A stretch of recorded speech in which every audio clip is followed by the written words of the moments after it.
Attorney Rufil Fernandez Banyok. Attorney Rufil Fernandez Banyok. Straight to the point. O karon, ania ang inyong anchorman.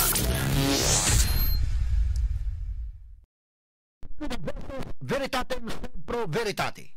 Wa kitay mahimo aron sa pagpakigbatok sa kamatuoran, kundi aron sa pagdapig sa kamatuoran. Straight to the point. Luzon, Visayas ug Mindanao, Pilipinas, og sa katawhan kutob sa mabot sa Tugsibya sa tibuok kalibutan via internet. Maayong buntag ug kumusta live gikan sa Queen City of the South, Cebu City, Philippines. Welcome nining atong tulumanon ug inyong tulumanon. Straight to the point. Kinigya po niyo boss nga lagad sa kahanginan sa kasamang Rufil Fernandez Banyok. Mao'y padaya makiguban kaninyo nining laing adlaw sa atong pagpakigbisog.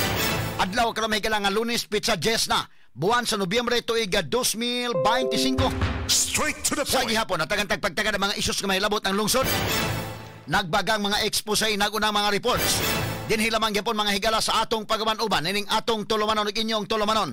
Straight to the point. Naguna sa atong mga isgutanan karong butaga mga kaigsunan, ang super typhoon nga Uwan ni landfall sa Dinalungan, Aurora Province alas 9:10 kagabi. Straight to the point. Human ni landfall ni hinay kini ubalik sa typhoon category ug ana kini sa kadagatan sa Baknutan, La Union. Straight to the point.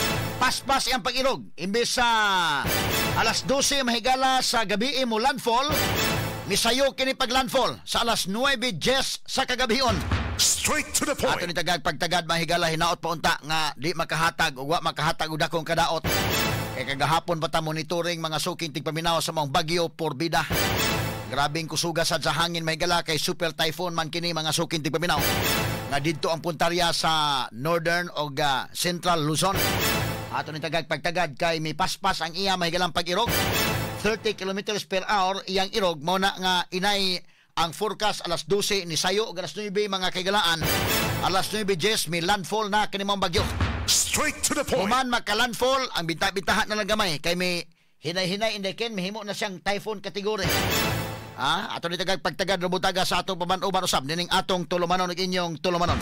Straight to the point. Duha ang natala nga nakalas tungod ni bagyong Uwan, samtang kapinso sa kamilyon nga mga residente gipabakwit, samtang kinini kuso-kuso didto sa Luzon. Straight to the point. Samtang sa update sa bagyong Tino, kining Tino gyud may daghan nga matay. Niabot na 224 ang nakalas, din labing daghan sa mga nakalas ang gikan sa Sugbo nga niabot og 158 base sa data gikan sa Office of Civil Defense. Straight to the point. Sa tibuok mahigala namatay sa bagyo nga Tino, 224 na, og ang pinakadaghan ini ang Sugbo kay 158 ang gikan diri sa ato sa Dakbayan og lalawigan sa Sugbo. Straight to the point. At pagtagad lubutaga sa atong paban-uban mga higala nining atong tulumanon ug inyong tulumanon. Straight to the Sa laing point. bahin mga residente sa Liloan nanawagan na og dinali ang clearing operation sa mga debre sa bagyo. Ilabi na sa usa ka subdivision sa lungsod nga Gibaan, taliwa sa ilang kabalaka sa Dautang Baho, palibot sa maong subdivision. Straight to the point. Daot unta may gala nga kining mao mga baho lang sa mga nangamatayng mananap. Ang problema ini kung doon na foul nga baho nga lahi. Tanawon sa nimang higala kay doon na para mga missing. Ato ni pagtagad mga kaigsunan sa panuban karon ning atong tulumanon ug inyong tulumanon. Straight to the Kay ang point. Liloan mo ay pinakadaghang patay ni ining maong bagyo mga sukin tigpaminaw. Ana nimo mga higala tan-aw no nga kini mga higala mong bagyo nakahatag og kadaot apan kini pong ato mga officials gobyerno ang korupsyon nakahatag sad og kadaot ug ang pagpabaya mga higala sa ato mga officials. Straight to the point. Korupsyon gumikan mga kagalaan sa mga flood control projects nga wa maayo pagka implement. Muna kung nakabantay mo ang daghan mahigalang dakong disgrasya, kining dunay mga dagko mahigalang suba sama pananglitan sa Manang River, sa Talisay, Butuanon River diri sa Cebu ug Mandawi, ug ingon man ang Kutkot River sa may Liloan ug Compostela. Straight to the point. Bikan sa mga flood control projects mga higala nga wa magkadimao. Straight to the point. Dunganan sa mga officials nga nagpabaya. Tiya mo na mga sukitig paminaw mo na kong giingon. Expected sa mga konstituente nga ang ila mahigala mga officials na agyod mga higala na kaman untap sa tanan panahon sa emergency ikaw may untap Panahon sa emergencies.